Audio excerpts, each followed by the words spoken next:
Hola, ¿cómo están? Muy buenas tardes. Desde la sala de redacción de CNN Chile les damos la bienvenida a Hoy es Noticia en esta jornada de viernes 16 de enero, una cálida jornada de viernes. Les cuento que hay 33 grados con 9 décimas de temperatura en una jornada en que no sabemos si la máxima se ha registrado todavía, porque todavía el termómetro puede seguir subiendo, pero este fin de semana se esperan temperaturas aún más altas.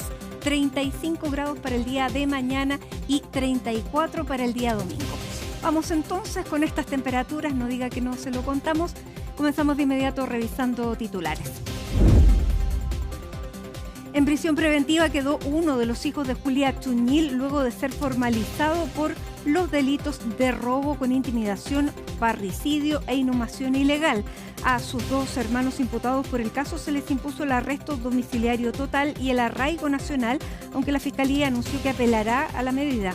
En paralelo, Carabineros continúa con la búsqueda en terreno del cuerpo de la víctima. José Antonio Kast continúa con el diseño de su gabinete pese a los últimos reveses que ha tenido la oficina del presidente electo. A la negativa de los libertarios para ingresar al equipo ministerial se sumaron las presiones de algunos partidos para bajar al periodista Guillermo Turner de Defensa. Ante esto, la vocera de Kast, Mara Cedini, confirmó que el anuncio del gabinete será el 20 de enero. El presidente Gabriel Boric hizo un llamado a la unidad del oficialismo tras el quiebre que generó el veredicto del caso Gustavo Gatica y las recriminaciones del Partido Comunista y el Frente Amplio. En medio de una actividad por el inicio de los pagos del Seguro Social, el mandatario emplazó a la izquierda a dejar de lado las diferencias y conversar para defender, por ejemplo, la reforma de pensiones. Un día después de regalarle el premio Nobel a Donald Trump, María Corina Machado explicó que lo hizo porque el mandatario se lo merece. La líder de la oposición venezolana agregó que a Trump realmente le importa la vida y el bienestar de los venezolanos. Colo-Colo debutó en su pretemporada con un triunfo en penales ante Olimpia de Paraguay. En el primer partido de 2026, el equipo de Ortiz empató sin goles en los 90 minutos y se quedó con la victoria en la tanda definitoria. Arturo Vidal en defensa y Fernando de Paul en el arco destacaron en el elenco albo.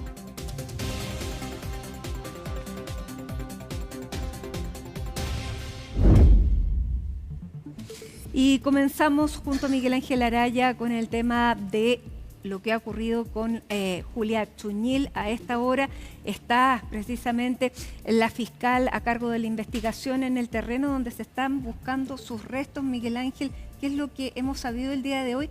¿Y cuáles fueron las decisiones también del juzgado? Porque quedaron 2 de los 3 hijos en arresto domiciliario. ¿Cómo estás? Muy buenas tardes, Matilde. Un gusto en saludarte a ti y a quienes nos ven a esta hora. Seguimos analizando lo que ha sido este revés en 180 grados para el caso de Julia Chuñil.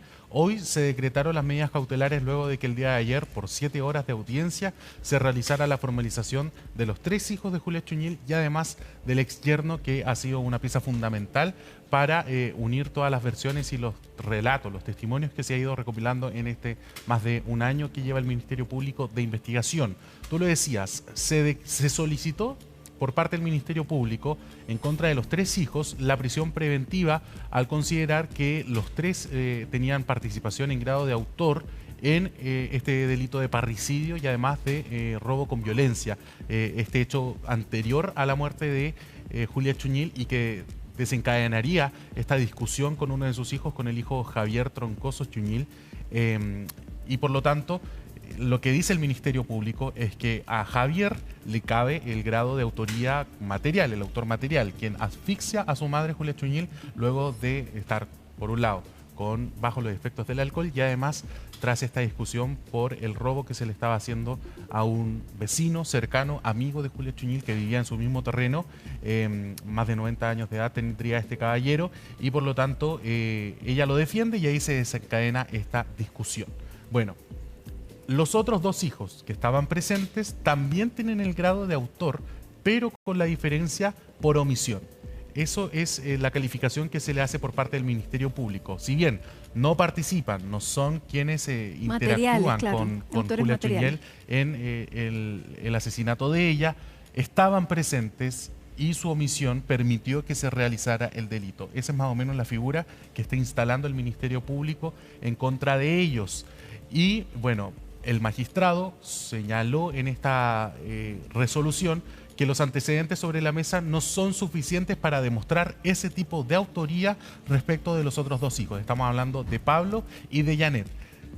Pero en el caso de Javier sí se ha logrado acreditar tanto su participación como también la existencia de delito. Todo esto a pesar de que no tenemos el cuerpo de Julia Chuñil, a pesar de que no se le han podido hacer los exámenes, pero los relatos, el comportamiento de los imputados, sumado a todo lo que ha podido recopilarse a través de esta investigación, fueron suficientes para el magistrado para considerarlo un peligro para la seguridad de la sociedad. ¿Y por qué deja a los dos en arresto domiciliario? ¿No ve un peligro de fuga, por ejemplo?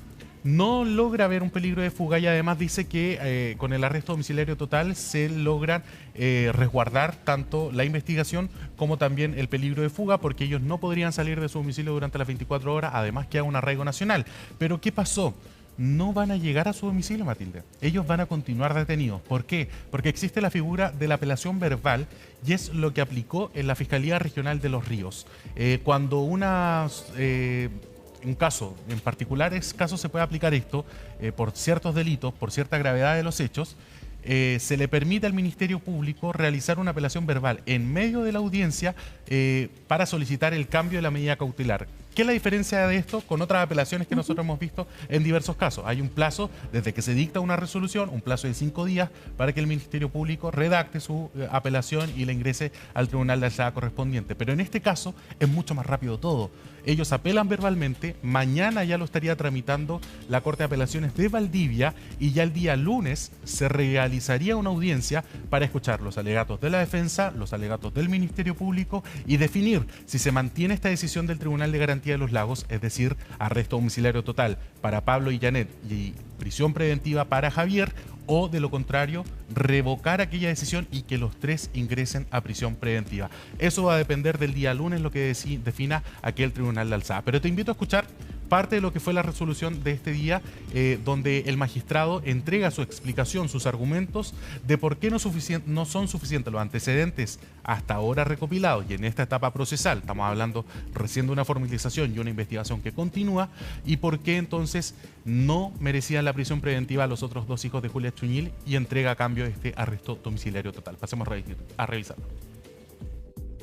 En relación al delito de parricidio, si bien se puede predicar en abstracto el carácter de garantes que tenían los imputados respecto de su madre, dado en el vínculo familiar, lo cierto es que esta omisión debe relacionarse con la existencia de un dolo compartido con el autor material y con la acreditación de la posibilidad cierta que tenían los imputados de evitar el resultado buscado por el autor material, lo cual este tribunal estima que no se ha desarrollado de manera suficiente por parte del Ministerio Público en los términos que se exigen en la letra B del artículo 140 del Código Procesal Penal.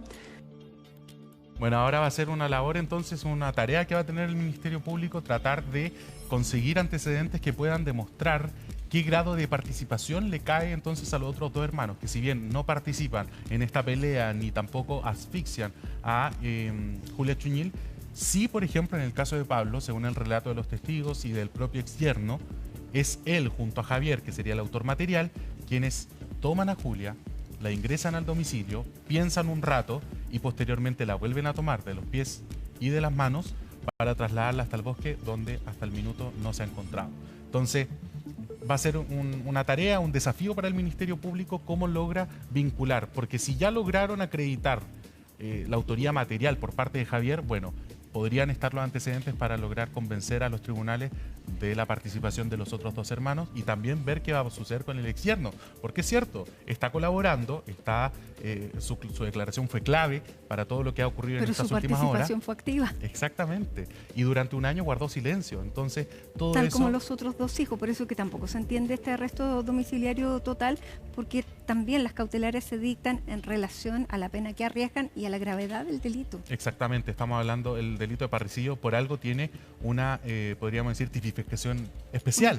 No es un homicidio cualquiera, es un homicidio de un padre o de una madre o de un padre o una madre hacia un hijo. Entonces, son delitos considerablemente graves.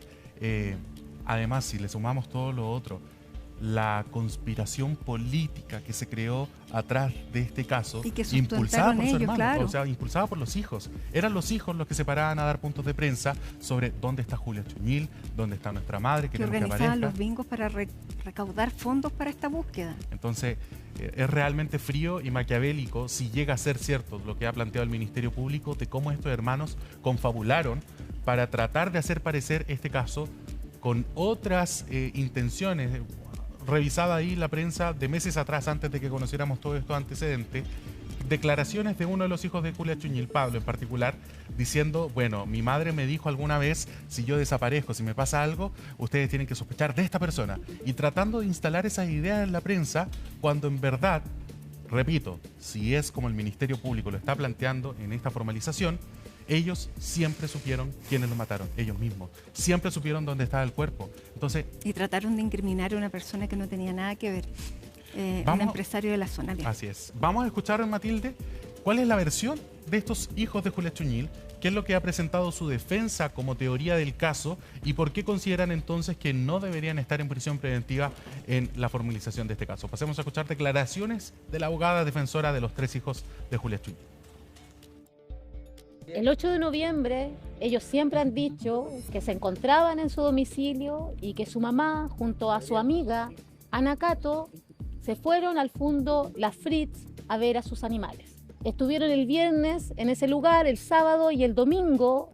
Hay testigos que indican que fueron a buscar a Javier, que fue a comprar cosas para poder almorzar ese día, iban a hacer un disco y le pide al mismo taxista que fueran al fondo a buscar a su mamá porque no había regresado aún. Cuando llega, se encontraba en ese lugar Ana Cato, quien les dice que su mamá había salido a buscar animales y que no había vuelto ya hacía 2 noches. En ese lugar se encontró evidencia sanguínea. En ese lugar se encontró restos de ADN de Julia Chuñil y el Ministerio Público no dijo absolutamente nada. No sé si ustedes escucharon algo en las réplicas respecto de las muestras de sangre que se encontraron en ese lugar. Miguel Ángel, nos vamos a ir precisamente hasta la comuna de Mafil, en la región de la Araucanía, donde a esta hora está la fiscal que está investigando el caso, viendo diligencias que se están realizando en ese lugar, y vamos a tomar contacto con Pablo Matamala para conocer más detalles de lo que está ocurriendo en ese sector, donde llegó hace aproximadamente 1 hora la fiscal. ¿Cómo estás, Pablo? Muy buenas tardes. Buenas tardes, Pablo. ¿Cómo estás, Matilde? ¿Cómo estás, Miguel Ángel? Muy buenas tardes, nos encontramos a esta hora en la comuna de Mafil, específicamente en el sector de Ciruelos, Huichaco, en el límite con la comuna de Los Lagos, en las cercanías del domicilio de Julia Chuñil, que están a mis espaldas, lugar donde continúan los trabajos investigativos en terreno en su 3er día ya consecutivo. Durante esta jornada, y tras el punto de prensa realizado en Valdivia, la fiscal regional de Los Ríos, Tatiana Esquivel, se trasladó hasta este sector a bordo de un helicóptero para encabezar y supervisar directamente las diligencias que se desarrollan tanto en la vivienda como en zonas de interés investigativo previamente delimitadas por Carabineros, áreas que ya han sido rastreadas y revisadas exhaustivamente dentro del operativo. Recordemos que desde este miércoles un contingente masivo de Carabineros de Chile mantiene un operativo de búsqueda intensamente en este punto de la región de Los Ríos. Y según la información policial, más de 200 funcionarios han sido desplegados durante el miércoles, jueves y esta jornada, a lo largo de estas 3 jornadas de trabajo, con el objetivo central de localizar el cuerpo de Julia Chuñil. A esta hora, en el sector de Ciruelos Huichaco, se mantienen movimientos constantes y diligencias activas, todas ellas monitoreadas de cerca por la Fiscalía y Carabineros en medio de una alta expectación pública y mediática. ¿Qué se está realizando en esta zona precisamente, colegas? Las labores de búsqueda se desarrollan utilizando diversos métodos especializados, entre ellos drones de alta tecnología que permiten rastreos aéreos en sectores de difícil acceso, unidades K9, que son perros especializados en búsqueda de restos humanos, equipos de Lavocar y personas especializadas de Carabineros desplegados estratégicamente en el área, y el resguardo policial permanente del perímetro con vigilancia continua 24/7. Durante esta jornada, recordemos, además se está revisando estructuras específicas, entre ellas una fosa séptica, como parte de las diligencias orientadas a hallar cualquier rastro que permita dar con el paradero de Julia Chuñil. hay declaraciones, porque recordemos que esta jornada, a eso de la tarde, hubo un punto de prensa en donde participó la fiscal junto también al general Jaime Velasco Bahamondes, director del Control de Drogas e Investigación Criminal, a quienes les consultamos sobre el tema del testigo de 90 años. ¿Acción policial o no? Pasamos a escuchar las declaraciones del general Jaime Velasco. Eso lo descarto absolutamente en este momento. Carabineros de Chile, en el ingreso que realizó, encontró a esta persona en esas condiciones. ¿El testigo de 90 años tenía protección policial? No.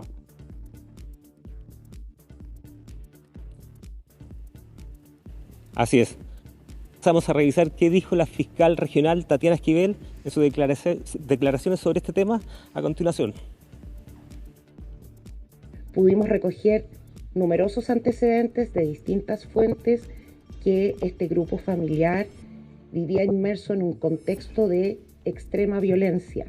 Y hemos tenido que aplicar, y se lo señalamos al juez, y el juez lo sabe, el Estatuto de Protección de Víctimas y Testigos, herramientas que nos entrega la ley para poder dar protección a las personas que entregan antecedentes en hechos tan graves. Es una víctima, y respecto a las víctimas nosotros tenemos no solo la obligación de darles atención, orientación, sino que el deber de darles protección, y por razones de protección no puedo revelar qué es lo que nosotros hemos estado realizando con él. Así es, esas son las declaraciones tanto de la Fiscalía como de Carabineros. Recordar, Matilde, que durante esta misma jornada el Juzgado de Garantía resolvió las medidas cautelares respecto de los 3 hijos de Julia Chuñil, imputados en el marco de esta investigación. El magistrado Andrés Riveros decretó prisión preventiva para Javier Omar Troncosos Chuñil, al estimar que su libertad representa un peligro para la seguridad de la sociedad y para el éxito de la investigación. En tanto, respecto de Janet y Pablo, el tribunal rechazó la prisión preventiva, decretando en su lugar arresto domiciliario, además de la prohibición de comunicarse entre los imputados y otras medidas cautelares. Matilde. Bien.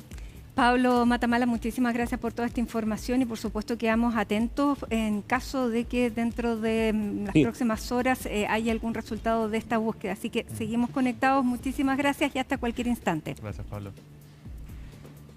Estamos atentos. Bueno, es importante lo que señalaba respecto a este anciano de 90 años, que es una pieza clave, porque de alguna manera es el detonante de esta discusión que termina con la vida de Julia Chuñil, porque los hijos habrían estado usufructuando su jubilación. Ahora, a él le pegan, lo encuentran golpeado durante esta jornada. ¿Quién supuestamente lo habría golpeado? No hay una versión clara del Ministerio Público ni de la policía respecto de quién serían los autores de este maltrato.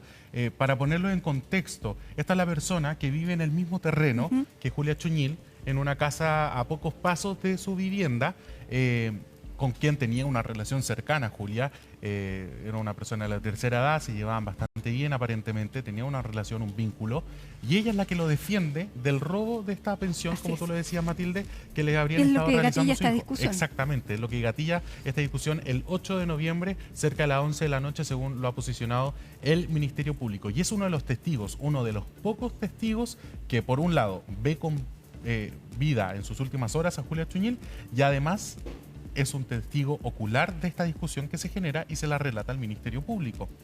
Bueno, ¿qué pasó con él? Cuando se realiza la detención de los hijos de Julia Chuñil, que hasta hace pocos días seguían viviendo en el domicilio de su madre, ahí en ese terreno, llegan las policías, revisan también el domicilio de este caballero, cerca de 90 años, y lo encuentran aparentemente encerrado, en notables condiciones de desnutrición, e incluso con algunas marcas que podrían dar luces de algún grado de tortura. Esto podríamos decir, se ha interpretado como una especie de control de lo que él está diciendo, de lo que está contando, de venganza también algunos lo han interpretado. Ahora, a todo esto Julia Chuñil tenía 5 hijos. 3 están involucrados directamente en este caso, uno como autor material, 2 como, ahí vamos a ver cuál es la figura que tienen, pero hay otros 2 hijos y está toda la familia. Un hijo que incluso fue condenado por un homicidio hace un par de años atrás. 10 años atrás, Julia Chuñil participó en un juicio en calidad también de testigo y ella pide perdón a la familia de esa víctima, pide perdón al sistema, pero ella admite en juicio lo que vio y un caso de homicidio.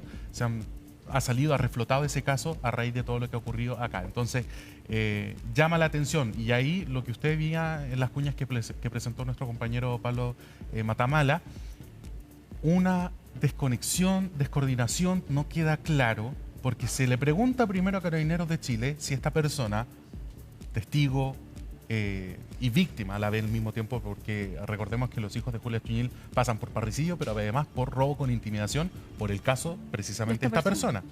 Entonces se le pregunta, al ser una víctima y a la vez un testigo clave del caso, ¿qué tipo de protección se le estaba dando? ¿Estaba en el programa de protección de víctimas y testigos del Ministerio Público? ¿Qué dice Carabineros? Ninguna. No. Y ahora aparentemente sí.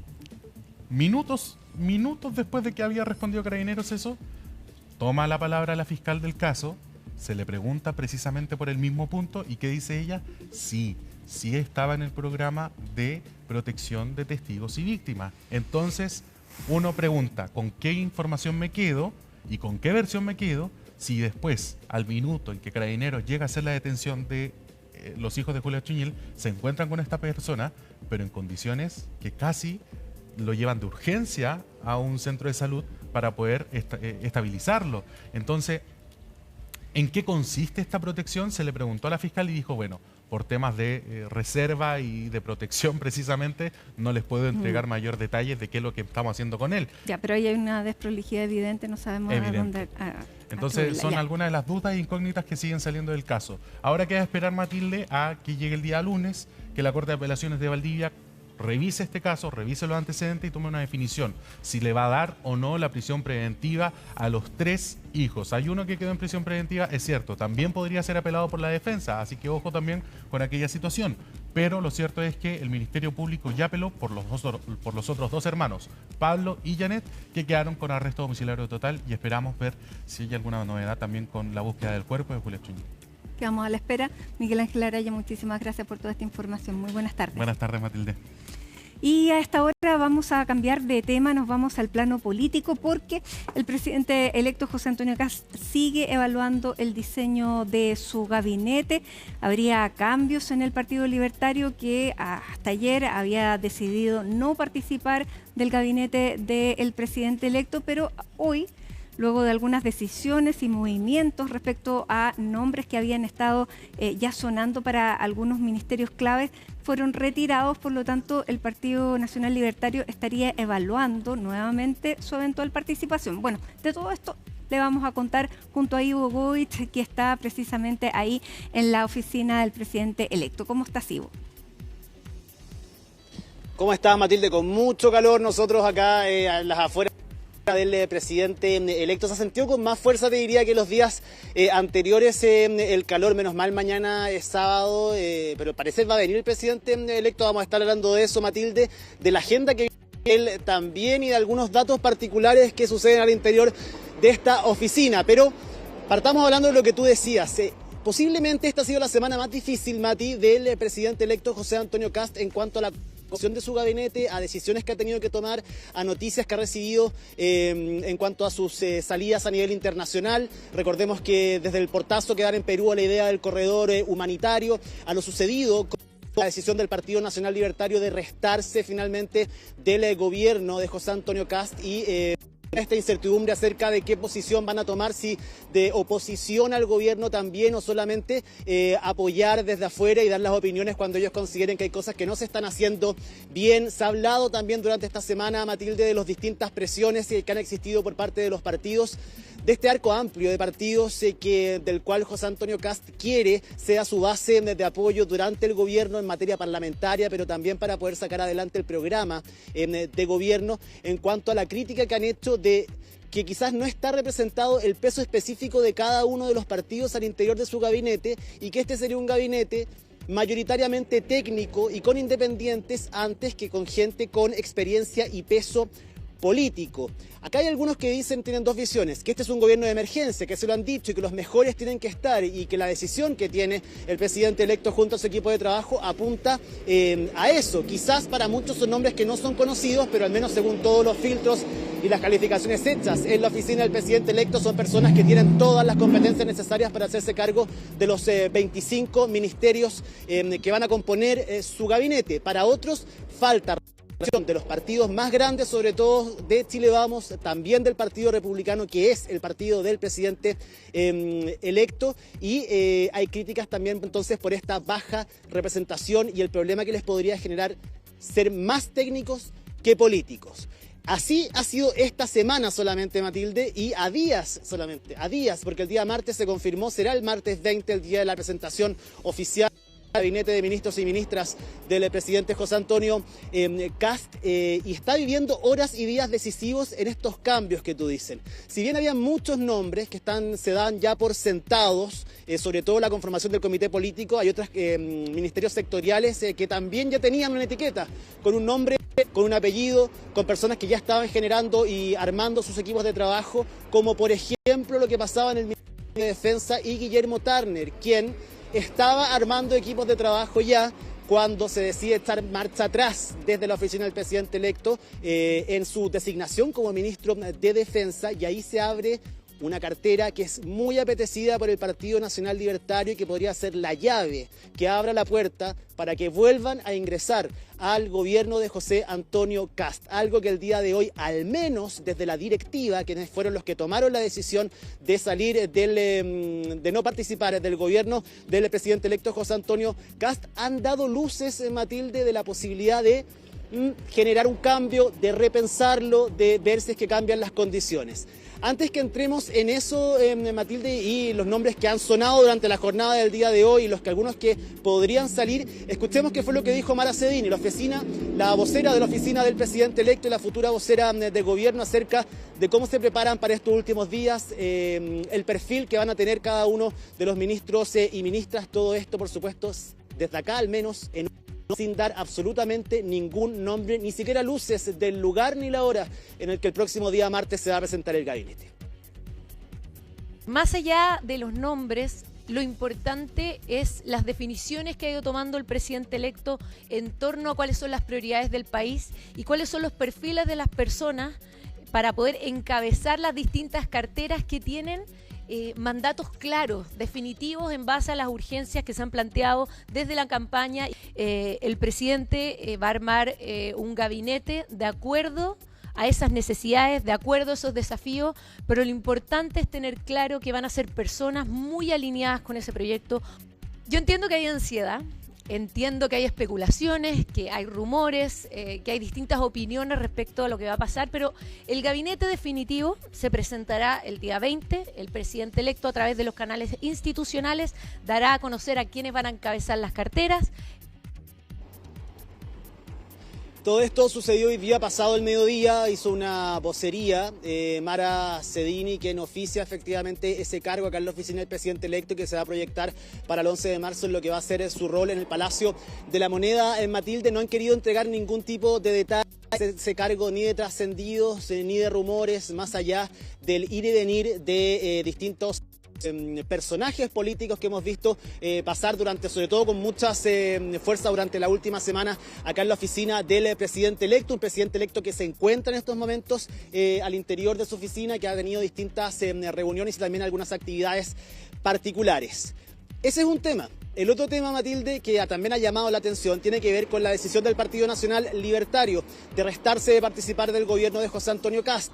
El día de hoy, y ante estos cambios, ante estas incertidumbres, ante estas dudas que ha generado terminar de conformar este puzzle del gabinete, sacando algunas piezas y incluyendo otras, se abre nuevamente la posibilidad de que el Partido Nacional Libertario pueda pensar en retornar, pero asumiendo un rol que ellos quieren asumir. El tema es simple, a ellos en las negociaciones se les ofreció el Ministerio de Minería, un ministerio netamente sectorial, y una o dos subsecretarías, sin designación, no se sabían cuáles eran. Para el Partido Nacional Libertario les pareció poco, les parece que así ellos no pueden incidir en materia política al interior del gobierno, que no representan tampoco de esa forma, Matilde, a quienes votaron por Johannes Kaiser y por la serie de parlamentarios que sacaron. De hecho, son 8 parlamentarios en la Cámara de Diputados y Diputadas, una senadora electa, Vanessa Kaiser, y Johannes Kaiser con cerca de un 14% en la votación en la elección presidencial. Ese es el peso que ellos dicen no se equilibra lo que nos están ofreciendo desde la oficina del presidente electo. Preferimos dar un paso al costado porque efectivamente no toman en cuenta lo que nosotros podemos aportar y dónde lo queremos aportar. ¿Y dónde era eso? En los ministerios de Defensa y de Justicia. Justicia ya estaría tomado, falta el Ministerio de Defensa ahora, que estaría abierto, tiene una posibilidad, más allá de que el nombre propio pueda que no sea efectivamente el diputado Johannes Kaiser, pero sí del Partido Nacional Libertario, y ahí se abriría una posibilidad nueva. Partido Nacional Libertario que además está dividido entre los que están a favor de esta decisión por parte de la directiva y quienes no, como el diputado Cristian Lave. Por eso es importante que escuchemos a Johannes Kaiser, quien dice: si cambian las condiciones, efectivamente hay una posibilidad de que se genere un cambio, pero para que esté ese cambio tienen que cambiar las condiciones, y si nosotros lo que nos ofrecieron inicialmente, esas condiciones no hubiesen cambiado nunca. Pasemos a escuchar qué fue el día de hoy el diputado y presidente del Partido Nacional Libertario, Johannes Kaiser. Si usted no nos quiere, dígalo. ¿Para qué hacer todo este escándalo? Converse usted con cualquier persona que esté, porque aquí hay ciertos personajes que andan hablando que nuestra respuesta sería debido a la inexperiencia política, ¿ya? Pero converse usted con cualquier persona que tenga algo de experiencia política y pregúntele si un ministerio sectorial, una subsecretaría, que no sabe cuál es, que es la garantizada, pues la otra quizá, es una oferta que usted haría a un partido político que tiene 8 parlamentarios, una senadora y sacó 14% de los votos en la presidencial. Mire, siempre hay un espacio para cambiar de opinión cuando cambien las condiciones. ¿Ya? Si ese no es el punto. La pregunta es si se va a hacer, si va a haber una modificación. ¿Ya? Y evidentemente que no habría una modificación si nosotros hubiésemos aceptado, ¿no es cierto? Bueno, eso era lo que decía el diputado y candidato presidencial del Partido Nacional Libertario, Ivo, sí. Pero quien fue mucho más allá fue su hermana, que salió electa senadora. Vanessa Kaiser, en conversación con Radio Bio Bio, fue muy tajante respecto a los cargos que se ofrecerían al Partido Nacional Libertario y cuáles serían los cargos que ellos no estarían dispuestos a asumir. Vamos a escuchar. Esto de transformarse en la democracia cristiana y andar peleando por algunos cargos ratones, ¿no le parece a usted que sería transformar al Partido Nacional Libertario en parte de la casta? Nosotros no somos casta. Nosotros no vamos por un par de cargos ratones en los que definitivamente no se puede ejercer ninguna influencia. Ya, fueron bien duras las declaraciones de Vanessa Kaiser, sí. Ivo. Cómo califica, cómo también se refiere a otro partido, claro, es del sector político del Frente, pero es muy despectiva y yo no sé cómo van a caer estas declaraciones en el Partido Republicano o en la oficina del presidente electo. Así que vamos a ver si efectivamente, además tampoco sabemos por qué se cae el nombre de Guillermo Turner, si es por la presión de los partidos de la alianza de Chile Vamos o efectivamente es por abrir un cupo para el Partido Nacional Libertario. Eso es lo que también tiene que definirse.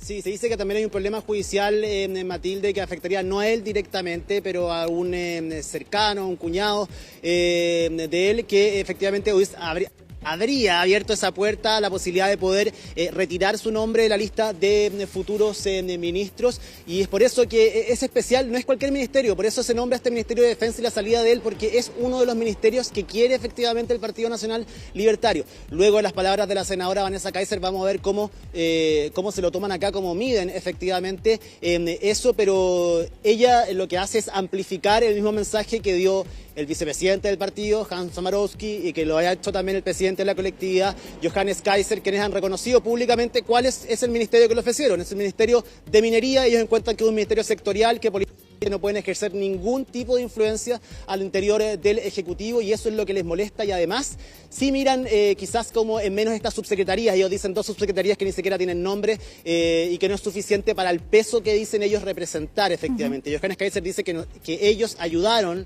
a ganar en segunda vuelta ponen con sus votos al actual presidente electo de nuestro país, José Antonio Kast. Rápidamente cierro, Matilde, con 3 informaciones. Una de ellas es nombres que se van a sumar el día martes y que pueden causar sorpresa.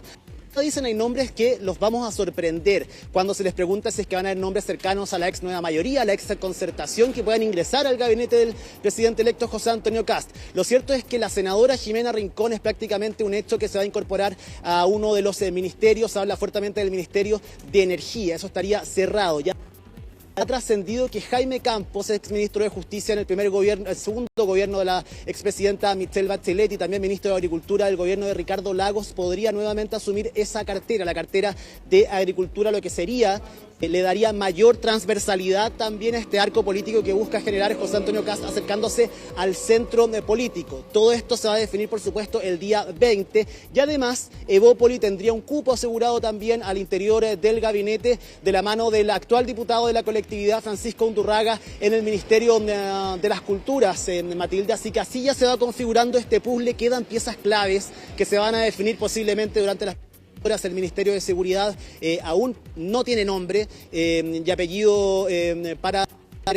o que al menos conozcamos nosotros para poder asumir. Vamos a ver qué pasa efectivamente en el Ministerio de Defensa y en otras carteras sectoriales de las cuales quedan aún un par de horas para poder definirlas de cara al martes. Eso por un lado. Por otro lado, va a haber una nueva salida internacional del presidente electo José Antonio Kast a fines del mes de enero a una actividad del Banco de Desarrollo de América Latina y el Caribe, el Foro Económico Internacional América Latina y el Caribe 2026, donde él es uno de los participantes y uno de los speakers junto a Jorge Quiroz, el próximo ministro de Hacienda. No es menor la participación del presidente electo en esa actividad, Matilde, porque van presidentes como Luis Ignacio Lula da Silva, Daniel Noboa, Rodrigo Paz. Se va a encontrar con 2 candidatos a la Secretaría General de Naciones Unidas, como Rafael Grossi y Rebeca Greenspan, también quienes van a estar ahí, entre una serie de invitados, son más de un centenar de invitados que exponen. Él lo haría el día 28 de enero, estaría el día 28 y 29, que son los días efectivamente en que se desarrolla este foro. Y para terminar de una manera más liviana, el día viernes te cuento también, Matilde, que dentro de la agenda, del espacio que pueda tener el presidente electo José Antonio Kast, tiene tiempo para hacer deporte también. Yo les contaba hace algunos días que vimos ingresar máquinas que se instalaron acá en la denominada Alameda Chica para continuar él con sus rutinas de ejercicio. Bueno, el día de hoy, durante la tarde, estuvo efectivamente en el gimnasio. Tengo algunos detalles de la rutina. Hace las rutinas, Matilde, que son de 30 a 40 minutos. Se viene entrenando hace un año. Se preparó para el tema de la campaña, lo hizo durante la campaña. Tuvo que dejar un poco el deporte al final de la segunda vuelta y en este periodo de instalación. Acá llevan 2 semanas ya con este gimnasio instalado. Esta semana quedó completamente equipado para el presidente. Esto mismo se espera en el Palacio de la Moneda, buscar un lugar donde él también tenga un lugar para entrenar. Saben que sus tiempos son acotados y es por eso que hace rutinas intensas de entre 30 a 40 minutos para generar efectivamente masa muscular, para que él esté en forma, sobre todo para el desafío que viene. Y te aprovecho de contar que se va a hacer una invitación también, no solo para él, sino que este trabajo que realiza él, físico, se espera invitar al resto del gabinete para que también estén en forma física para afrontar, Matilde, los desafíos que vienen durante los próximos 4 años. Así que entre dietas específicas, también suplementos alimenticios, ¿entrarán vitaminas, los periodistas también en ese programa? Los que cubren presidencia. Mira, pregunté y no sé si nosotros vamos a tener espacio ahí. Al menos podríamos tener acceso a la rutina para hacer la misma. De hecho, es la rutina que se va a llevar a sus vacaciones a Puerto Varas. José Antonio Kast haciendo trabajo con mancuernas. Oye, pero fuera de bromas. Me contaron por ahí que su fuerte es el trabajo de piernas, Matilde. Bueno, pero fuera de broma, también en sus brazos con lo que tiene que ver con la masa muscular. La constancia ha sido una característica del presidente electo, tanto en su rutina física, vimos cómo mejoró su condición física, cómo bajó de peso, y también su constancia en materia política, que es lo que también lo ha traído a la presidencia de la República. Por lo tanto, ahí hay varias cosas que observar y tomar nota, y por supuesto siempre el trabajo físico y el ejercicio son un buen consejero, así que ahí uno puede tomar varias notas de lo que se está viendo. Hartas. Y además, Matilde, hay que tener en cuenta que va a cumplir 60 años el día domingo, este domingo, 18 de enero, va a estar de cumpleaños el presidente electo José Antonio Kast, cumplirá 60 años, así que también está bien motivado con lo que son sus actividades físicas dentro de la rutina que tiene, dentro de la agenda que tiene, que se va a apretar más, pero donde dicen también va a poder delegar mayor trabajo en ministros. En estos momentos él está full y está viendo los detalles, así que su agenda es bien estrecha. Esperan que después del 11 de marzo, ya una vez instalado en La Moneda, tenga más tiempo también como para poder dedicarle al menos 30 a 40 minutos en estas rutinas full body que hace el presidente electo, con todo un sistema de medición para ver dónde atacar específicamente, dónde generar masa muscular, y efectivamente a través de una dieta también que lo mantiene en forma para el desafío que viene. Hace un año se está preparando de esta forma al menos José Antonio Kast. Bien, el domingo entonces está de cumpleaños Capricornio, otro Capricornio más. Bien, Ivo Goit, muchísimas gracias. Muchísimas gracias por toda esta información, múltiple información, y por cierto, ya el próximo martes vamos a tener la lista definitiva del gabinete del presidente electo. Al fin. Tiene todo este fin de semana, en todo caso, para hacerlo. Termina un ciclo ahí, parte otro que ya es de los trabajos de los ministros, traspaso de información, así que el capítulo 2 desde el día martes, pero cerremos este primero, queda poquito, Matilde.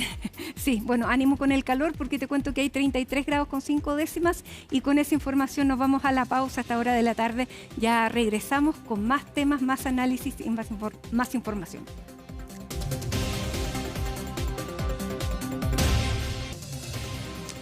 De la tarde con 13 minutos, la información política, lo que está ocurriendo tanto en el bloque oficialista con esta pelea que se ha dado luego de el veredicto en el caso de Gustavo Gatica, como lo que está ocurriendo con la conformación del nuevo gabinete, es lo que vamos a conversar a partir de ahora con el académico de la Escuela de Gobierno de la Universidad Católica de Valparaíso, Nicolás Freire. Nicolás, gracias por estar con nosotros. ¿Cómo estás, Bienvenido. Bien, bueno, hay tanto que revisar con los elementos que tenemos, pese a que ya el martes vamos a tener la lista definitiva en el caso del gabinete del presidente electo, pero se han dado movimientos que son interesantes de analizar.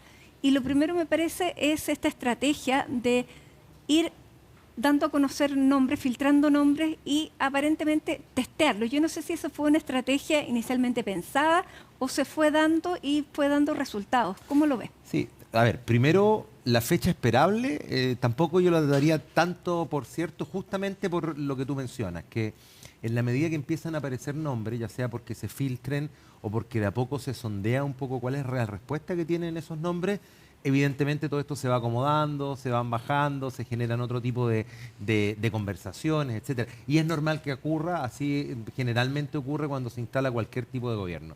Lo cierto es que en este gobierno, o más bien, en esta instalación de gobierno, ha ocurrido algo que es llamativo y que tiene que ver un poco con cómo las negociaciones internas han dejado el espacio, digamos, más de confianza política y han terminado transformándose, por ejemplo, en comunicados. ¿A qué voy?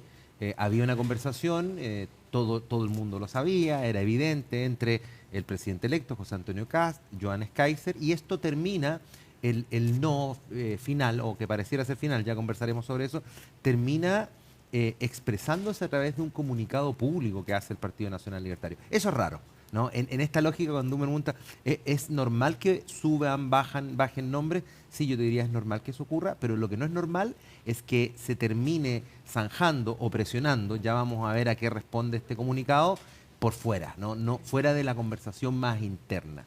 Porque generalmente cuando uno sondea los nombres no es para ver cómo responden los propios en los medios de comunicación. Los propios responden en vía, en un canal más directo, ya sea con la oficina del presidente electo, ya sea con el mismo presidente del partido del presidente electo, con Arturo Esquella, del Partido Republicano, pero nunca a través de una intermediación más mediática, si tú quieres.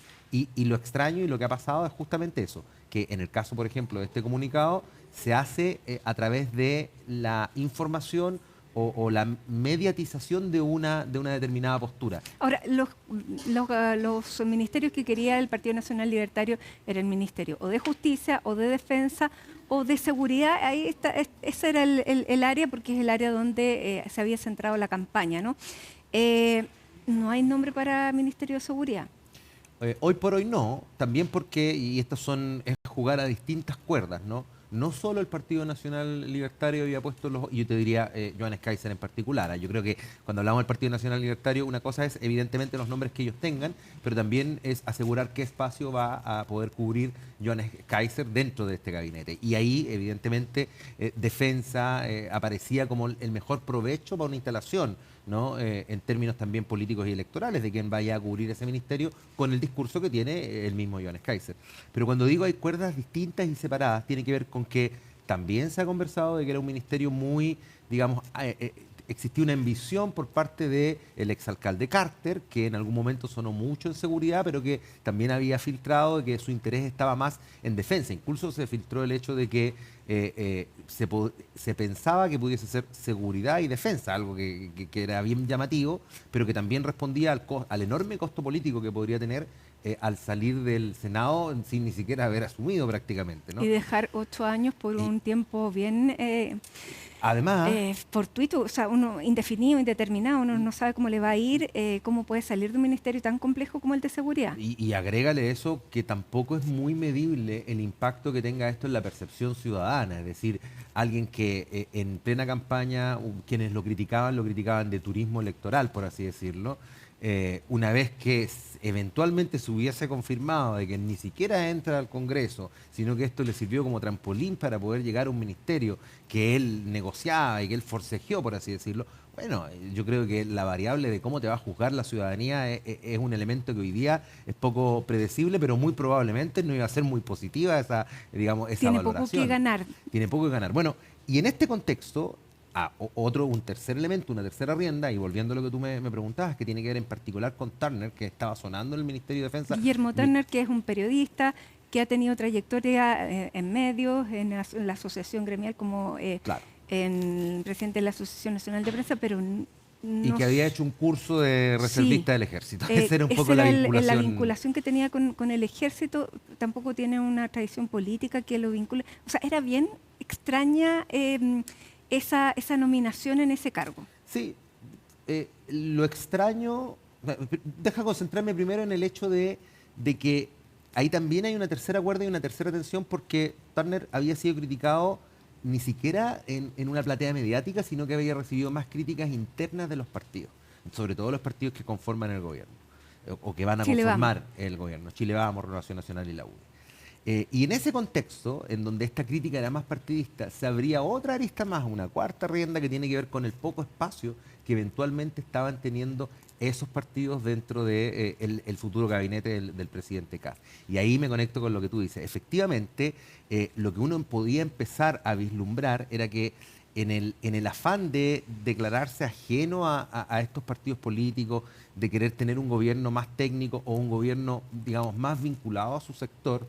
y no con tantos espacios a Chile Vamos en particular, que se ha venido hablando desde el término de la primera vuelta, de cómo Chile Vamos podría aportar con experiencia a este gobierno, uno puede ver que quizás se estaba incurriendo, vamos a ver de aquí hasta el 11 de marzo, o hasta que se publiquen y comuniquen quiénes van a integrar los gabinetes, pero se estaba incurriendo en uno de los errores que fue también de este gobierno que actualmente tenemos, del gobierno del presidente Boric, que por no incluir determinados sectores que ciertamente gozaban con mayor experiencia, terminó entregando buena parte del primer año de gestión y después terminó regulando, haciendo ingresar a aquellos que con toda lógica vinieron, hablo de socialistas, el Partido por la Democracia, radicales, liberales, el socialismo democrático, vinieron un poco a apuntalar el gobierno. Ahora, defensa es una cartera bien particular, porque es una cartera importante, es una cartera que te da visibilidad y que tiene poco riesgo. Por lo tanto, puede ser una plataforma bien importante para alguien que vaya a figurar, que tiene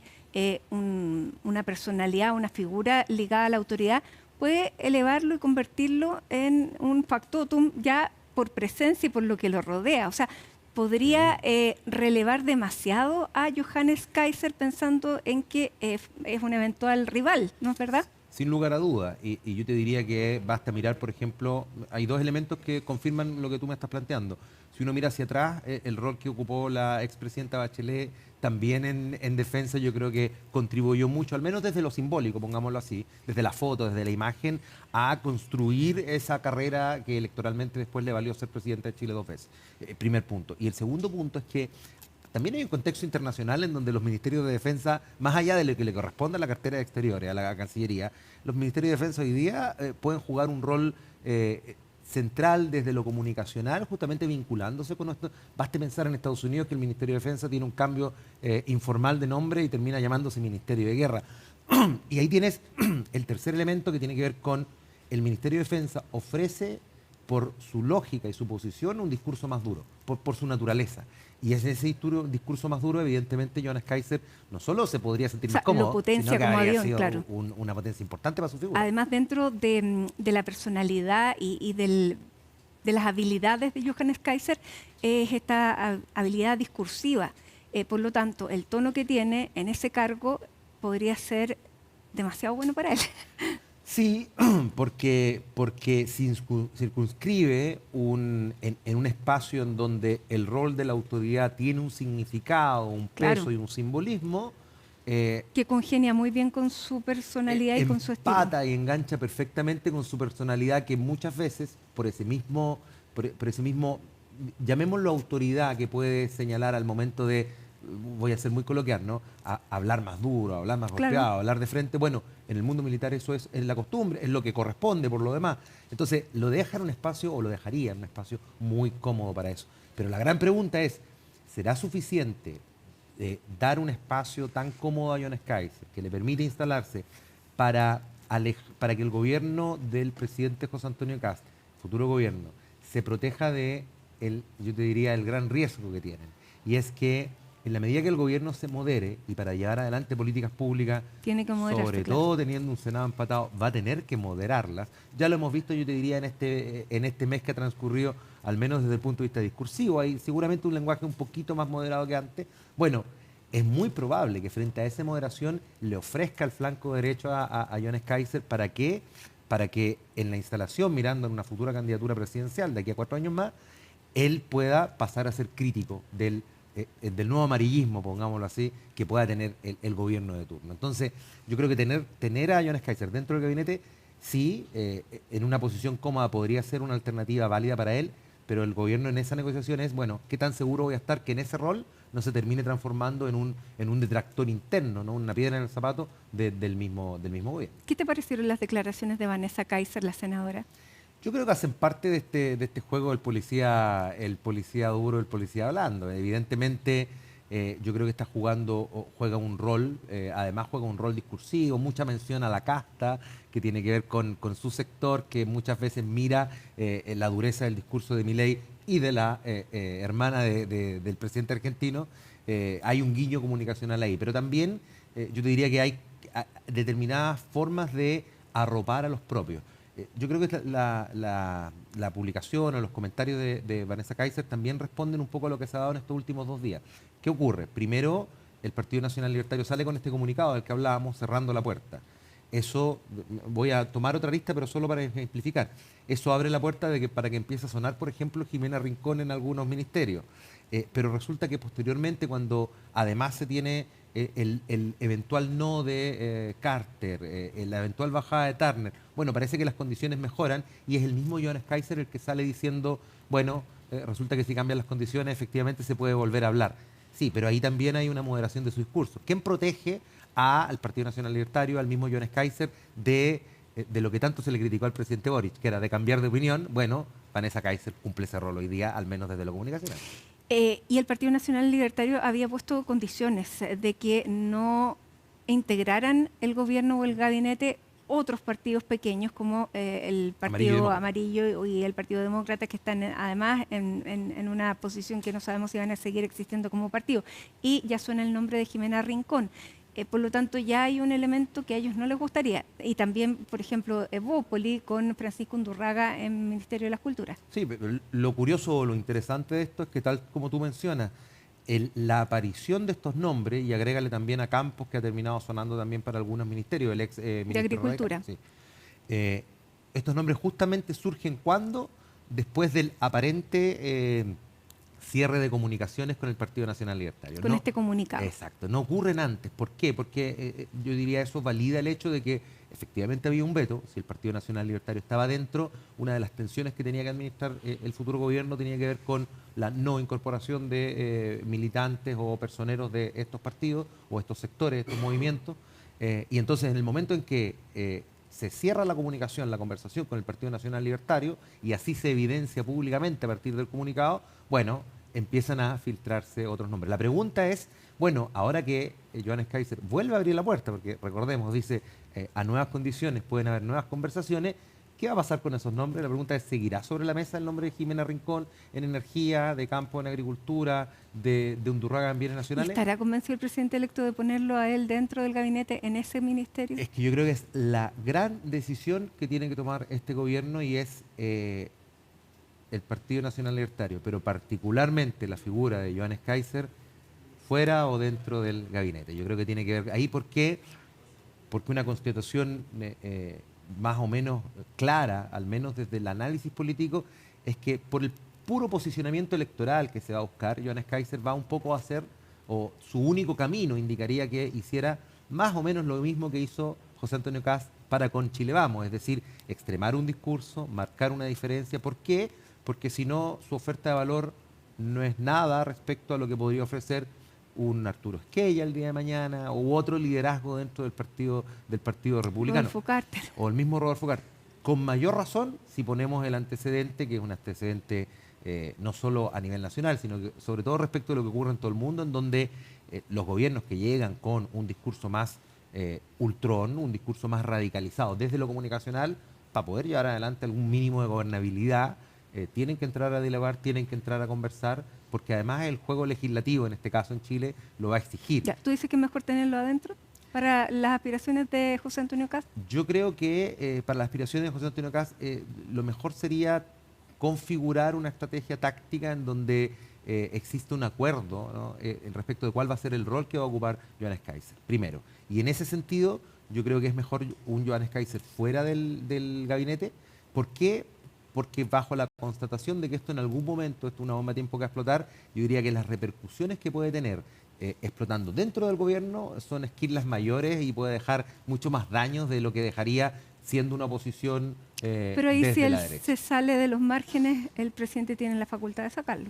Ah, no, sin lugar a dudas, pero al momento de sacarlo o al momento del mismo Johannes Kaiser renunciar, bueno, ese hito es el que marca una eventual fractura, claro, y el distanciamiento comunicacional. Entonces, eso, digamos, hace parte de las lógicas que estos podrían tener y de cómo podría seguir el camino de esta relación, de esta delicada relación entre el presidente electo y Johannes Kaiser. Bueno, que este fin de semana para revisar esto, porque el 20 se da a conocer el gabinete. Ahora, hablando de distancia, vámonos al oficialismo, porque el oficialismo, a partir de la absolución de Claudio Crespo, en el caso de Gustavo Gatica, ahí sí que hay una división evidente, que fue una tensión que se mantuvo durante los 4 años entre el Partido Comunista, el Frente Amplio con el socialismo democrático, y que estalla de una manera bastante, con toda la fuerza tal vez que venía acumulando desde el principio.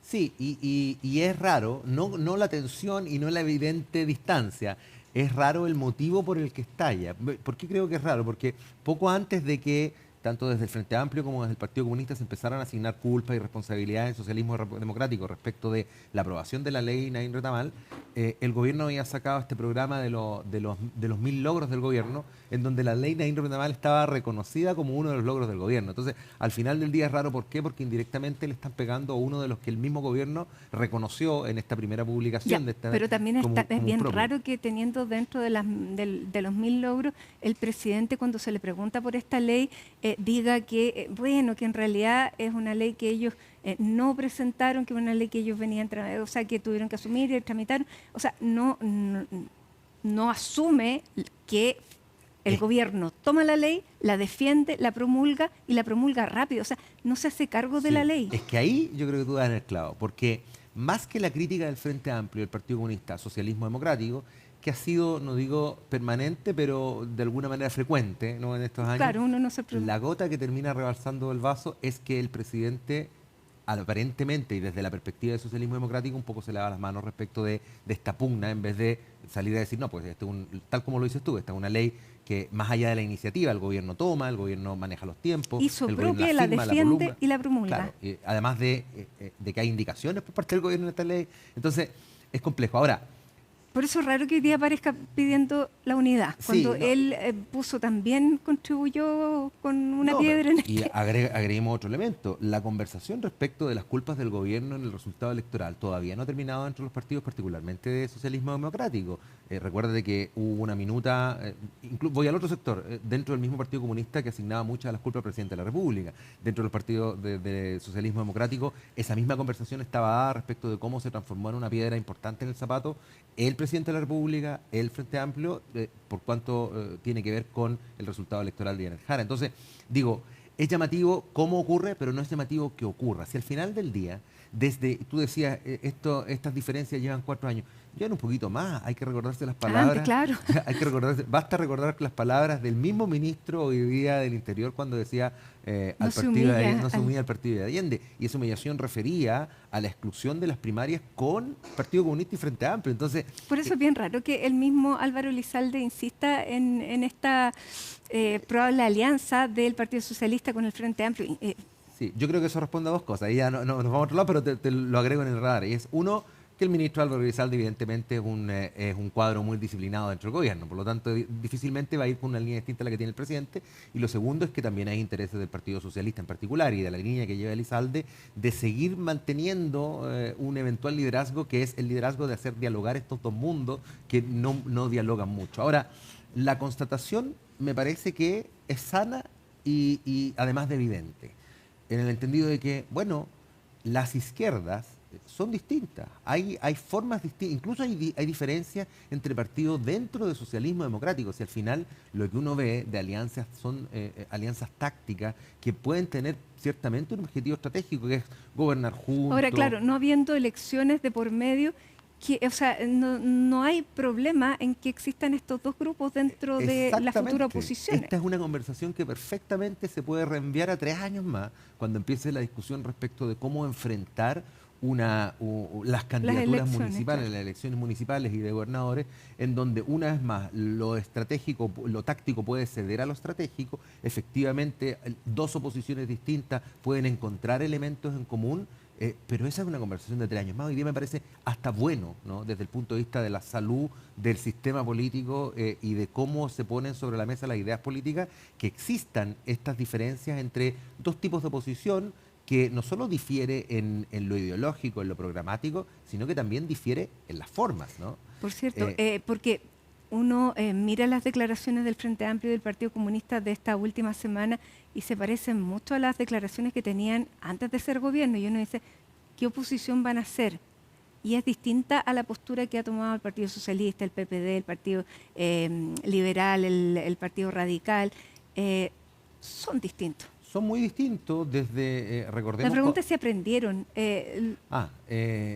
No tengo esa respuesta, siendo muy honesto. Yo creo que en 4 años de gobierno, uno de los aprendizajes que sí se llevó a cabo es que hay diferencias que se mantienen. No obstante, puedan encontrarse elementos en común, no obstante, puedan participar de un gobierno y tener determinados logros, pero muchas también de las deficiencias que tuvo y de los problemas y de los errores que cometió el gobierno, ciertamente algunos derivaron de la gestión propia del presidente de la República, otros también fueron derivación de esta falta de coordinación, falta de diálogo. La misma presidenta del Partido Socialista, Paulina Bodanovich, señalaba, bueno, habían reuniones semanales en donde muchas veces no participaban, digamos, personas con mucho rol de autoridad dentro del gobierno. Eso también explica un poco la mirada que el gobierno ha tenido respecto de cómo, cuándo y cuánto necesitan los partidos que forman parte de esta coalición. Y además agreguémosle otros 2 elementos. Uno, hoy día, ojo, que tienes una democracia cristiana más decidida a hacer oposición, obviamente. Pero no seguir el camino propio, que no le lleva a ninguna parte. Pero evidentemente no seguir el camino propio, tener la constatación de ser oposición, dista mucho de la democracia cristiana queriendo ser una oposición del tipo y de la forma que pretende serlo el Frente Amplio y el Partido Comunista, por ejemplo. Y agregamos otro dato que poco se ha conversado, pero yo creo que esto va a tener, más allá de los resultados en términos de alianzas, coaliciones y pactos, a futuro, obviamente, va a tener una repercusión inmediata que tiene que ver con la discusión administrativa que hoy día se da en el Congreso para la constitución de las mesas, de las comisiones, de los comités, etcétera. Yo creo que también aquí hay una señal que viene desde fuera respecto de los parlamentarios de cómo poder ordenarse de cara a la administración del Congreso Nacional para los próximos 4 años. Esto yo creo que deja también en una posición un poco más libre a los partidos de socialismo democrático de transformarse en lo que declararon ser el día después de la elección, una oposición vigilante pero constructiva, a diferencia de lo que ocurrió muchas veces con el Frente Amplio y con el Partido Comunista, o con personeros del Frente Amplio y personeros del Partido Comunista. Y eso yo creo que puede tener una repercusión importante respecto de cómo se articulan los espacios dentro de la Cámara de Diputados, particularmente, en el Senado también, pero dentro de la Cámara de Diputados, en particular, la mesa de la Cámara, las distintas vicepresidencias, etcétera. Bueno, una conversación que vamos a seguir viendo, pero estas dos almas que tenía la alianza de gobierno nunca lograron cuajar, nunca tuvieron ni siquiera un nombre, por lo tanto, aglutinadas por el poder, sin el poder, vamos a ver entonces si siguen juntas, aparentemente eso tiene poco destino. Tiene poco destino, yo creo que son dos oposiciones distintas, que pueden confluir en algún determinado momento electoral o pensando en un nuevo gobierno, sin lugar a dudas, pero las formas y los fondos yo creo que evidencian diferencias y matices importantes. Nicolás Freire, académico de la Escuela de Gobierno de la Universidad Católica de Valparaíso, gracias por acompañarnos con el análisis súper interesante, así que bueno, ya después de nombrado el gabinete seguiremos conversando. Muchas gracias. Que esté bien, gracias. Hacemos un alto en Hoy es Noticia a esta hora de la tarde con imágenes de la playa llenísima de Acapulco en Viña del Mar, donde hay 24 grados a esta hora de la tarde y claro, se espera un fin de semana muy caluroso, así que esa es una atractiva imagen para todos los que están a esta hora que todavía no pueden salir de vacaciones. Nos vamos con esta imagen, ya regresamos.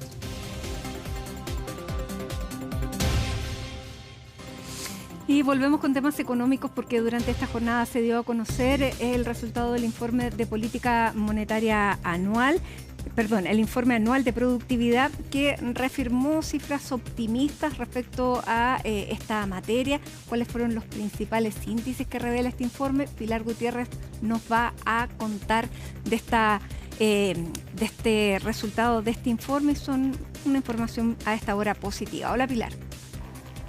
Hola, muy buenas tardes.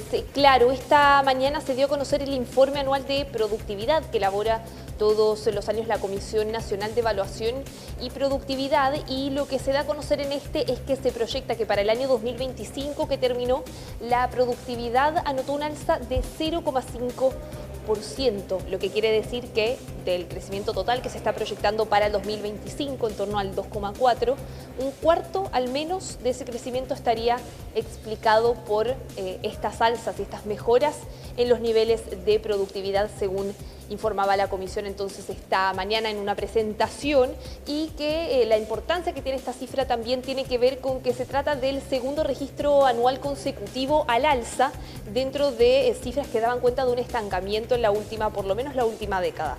Entonces, de ahí entonces el valor, y también algo que destacaban también de la Comisión, tiene que ver con que también tanto el registro de 2024 como ahora el de 2025 da cuenta entonces de una alza, aunque sea leve, en los niveles de productividad, que es algo que no se veía desde los años 2011 y 2012, por supuesto excluyendo el periodo de la pandemia. Por lo tanto, muchos años sin ver niveles de productividad al alza. Es parte del análisis también que hacía el presidente de la Comisión Nacional de Evaluación y Productividad, Pablo García. Muestra que por segundo año estamos viendo un crecimiento en torno a medio punto respecto al año anterior. Eso es significativo en el sentido de que rompe de cierta forma un periodo relativamente largo donde las indicaciones de productividad total de factores eran bien bajos o incluso negativos. De todas maneras, ese periodo ha sido bastante prolongado y estos 2 años no son suficientes para compensar. Claro, una medición que es clave y que tiene que ver con el aprovechamiento de los recursos disponibles para hacerlo más eficiente posible, y que es muy importante para entender también los niveles de crecimiento y el potencial también de crecimiento económico a más largo plazo sobre todo. Ahora, este 0,5% de alza en la productividad que mencionábamos es para los sectores de la economía como un todo, porque cuando observamos cuál es el alza en la productividad para el sector no minero, ahí es más alta, un alza de 1% daba a conocer entonces la Comisión de productividad esta mañana. ¿Cuáles son los factores que están explicando esta mejora, esta subida? Principalmente dicen que, claro, todavía como estos son proyecciones de manera preliminar, todavía falta conocer más información para estar realmente seguro, pero uno de los factores que estaría teniendo una incidencia importante en esto tiene que ver con la automatización y también la incorporación de tecnologías dentro de las empresas. Eso estaría teniendo un impacto relevante, y también mencionaban los mejores desempeños por parte del sector exportador, en donde también las empresas tienen mucha más competencia al estar entonces compitiendo, valga la redundancia, con también organizaciones y compañías de otros países. Entonces, esos dos factores en buena parte explicarían estas mejoras cifras de la productividad, que ya anotan entonces 2 alzas consecutivas en los últimos 2 años. Escuchemos también el análisis que hacía el ministro de Hacienda, Nicolás Grau. Esta es una muy buena noticia. Se está efectivamente logrando aumentar la productividad 2024-2025. Lo más importante, además de que ojalá tengamos aumentos más relevantes de productividad en los próximos años, es poder sostener esto, porque los países que logran aumentar su productividad por muchos años seguidos son los que finalmente logran tener una tasa de crecimiento que sea sostenible en el tiempo. Claro, la productividad como un todo, y acá la Comisión hace una diferencia entre distintos tipos de productividad que mide, es la productividad total de factores, pero también hay otra medición que realiza la Comisión, que es la productividad laboral.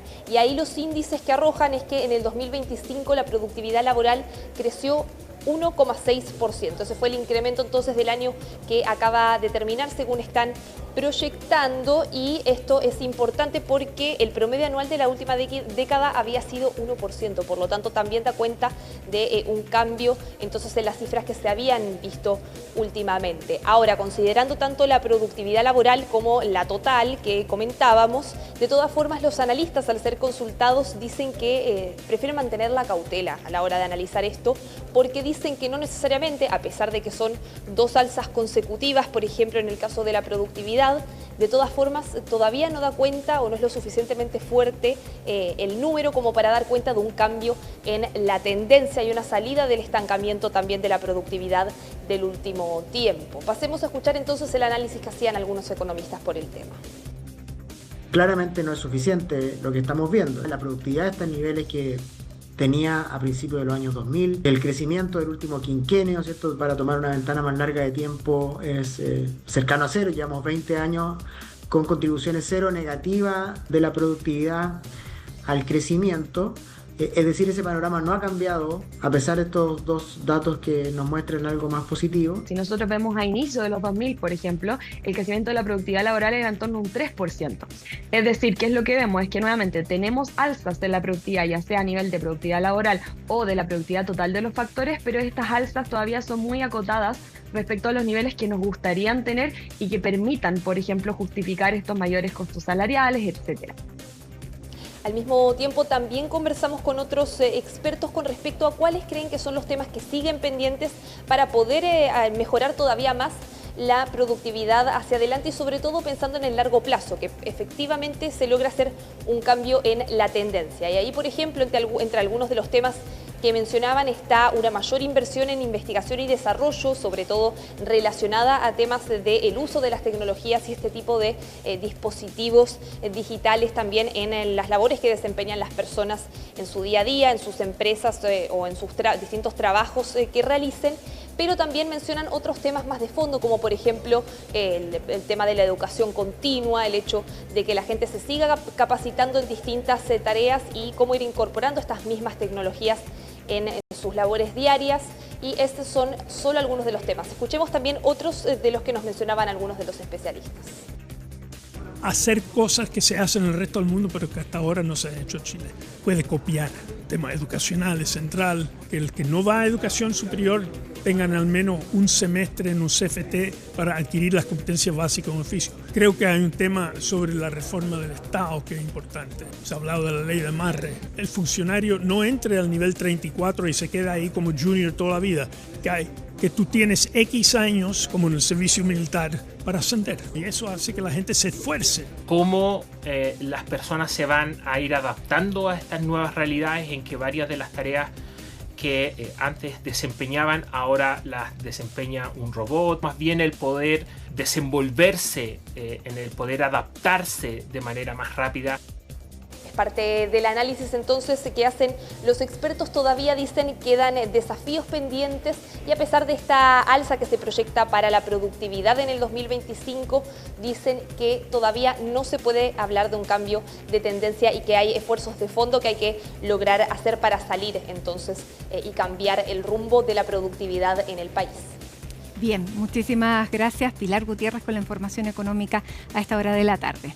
Que tengan un gran fin de semana y les cuento que a esta hora hay 31 grados todavía de temperatura en un fin de semana que atención porque más allá, claro, de las bromas hay que prepararse, hay que cuidarse, hidratarse y no exponerse al sol a las horas más intensas de este fin de semana. 31 grados con 9 décimas a esta hora, 35 para mañana, 34 para el domingo. Que tengan una buena tarde.